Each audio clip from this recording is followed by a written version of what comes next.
transaction.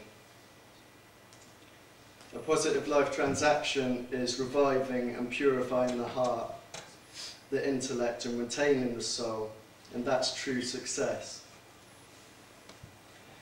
There's a hadith, a tradition of the Prophet, peace be upon him,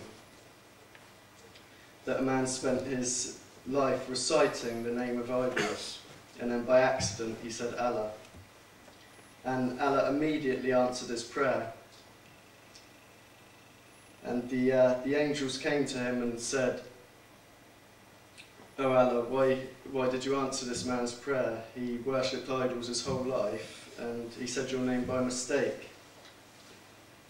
And Allah replied, "He worshipped idols his whole life, and they never answered his prayers. So how can I deny him when he said my name?"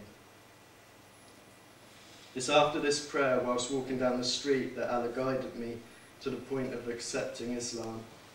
And his guidance caused me to strive better, to better myself, in all the aspects of my life. My home life, my interactions with society, and also at work, literally every aspect of my life. Through the 5 daily prayers, I realised that throughout my whole life, I'd never done anything to help anyone apart from myself. It was through that act of submission, literally getting down on the floor, placing your forehead on the floor, that kind of made me realise that. When I took Shahada and became a Muslim, it was like a weight literally lifted off of my back. It felt like I was physically lighter. It was a physical experience as well as an emotional and a spiritual experience. It was a physical feeling. They say all your previous sins are forgiven when you take your Shahada, and honestly, I can say it felt like that. Being guided to the truth doesn't cost anything. For me, it was simply through exposure to the words of God and his Prophet, may peace be upon him. So I'm going to share with you some of the words which actually changed my life forever. This is Surah Al-Asr. Bismillahirrahmanirrahim. In the name of God, the all-compassionate, the all-merciful. I swear by the passage of time that man is surely in a state of loss, except for those who believe and do good deeds and exhort one another to hold fast to the truth and exhort one another to steadfastness.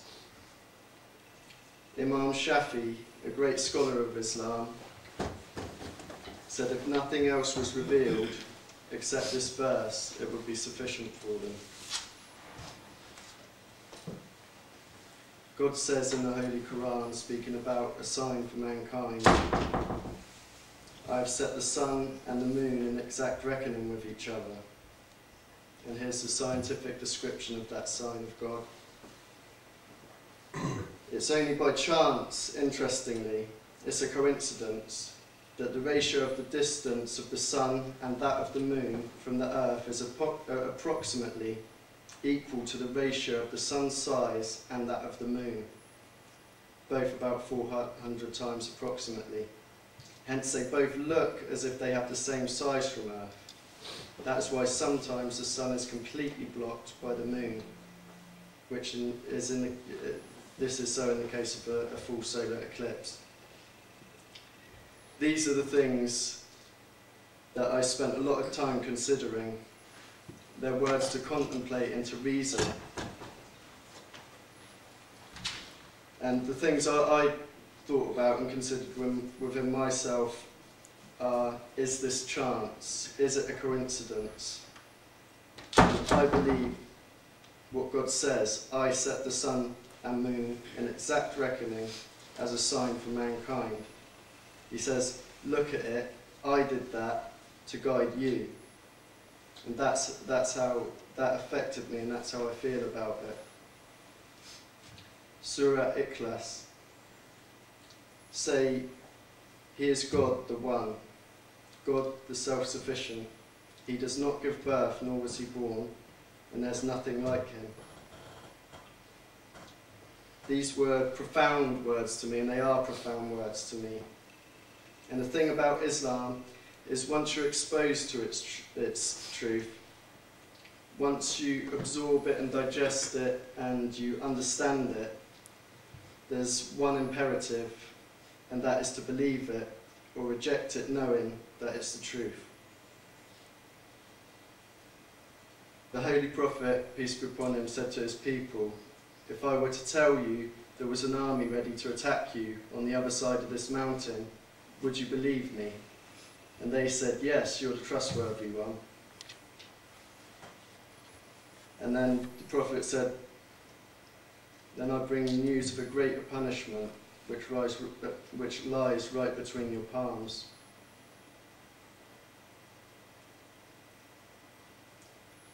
I used to think that Gandhi was the highest role model that the world had ever seen, until I discovered the life, teachings and example of the Holy Prophet, peace be upon him, and his countless multitudes of companions, each and every one of whom led lives immensely greater than that of Gandhi.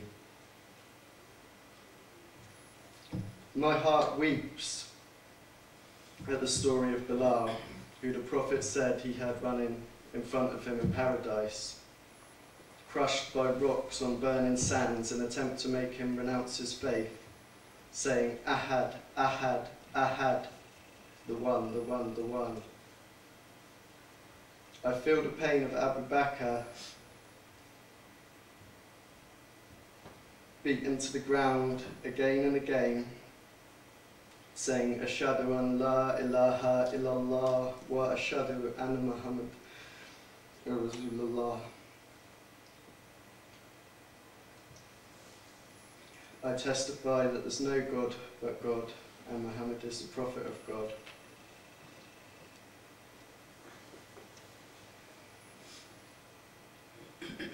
I awake to his pain every day, because his pain was actually waking up with his prophet not beside him. It wasn't the pain of the cuts or the blood gushing from him. His pain was waking up and the prophet, peace be upon him, was gone. I feel the pain of men, women and children being raped, killed and demonized in a war against Islam across the world. Yet I can hear the words of my prophet saying, "Do not become angry. Do not become angry. Do not become angry. I've been sent but to perfect your manners." So these words and examples, there's hundreds and thousands of these traditions in Islamic books across the world. These are the means by which Allah guided me to Islam. So maybe I'm like you, and maybe I'm not like you, but either way, all of us share a common humanity. Me believing in God, and me believing there's no God but God, and Muhammad is his prophet, peace be upon him, doesn't make me a threat to anyone. Maybe there is a threat in Islam spreading, but it's not to common people. It's a threat to those whose lives are sustained by corruption and oppression. For an example, if everyone stopped accepting monetary interest, money could no longer be created with interest attached to it, which means it could no longer be created at a debt which can't be repaid. And that's a big threat to the banking industry. Maybe the spread of a strong moral code is a threat to the exploitation of women across the media and the sexualization of society and an entertainment industry based on you compromising your body and your soul.